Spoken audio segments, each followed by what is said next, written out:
For the giraffe, we're going to take a balloon, blow this up almost all the way. Woo! Give that a little twist and a turn. Turn and a twist. Make his head by making a little bubble.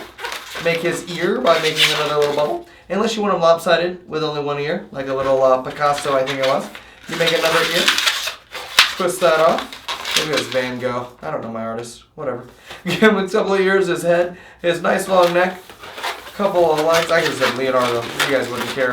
Actually, I take that back. You guys would really harp on me if I got one of the Ninja Turtles wrong. Anyway, then you're going to make the rest of his body.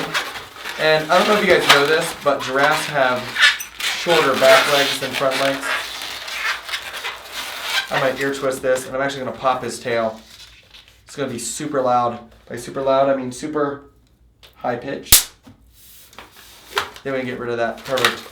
Tie that in there, but then we got our nice little simple giraffe. Now, if you like to make your giraffe look a little more like a giraffe and less like a dog with a long neck, you can give it some eyes, big old smile. And then giraffes, I don't know if you guys know this, but we have rectangles on them. That's actually a particular type of giraffe. They call that the reticulated giraffe. Yep, I don't know if you guys knew that.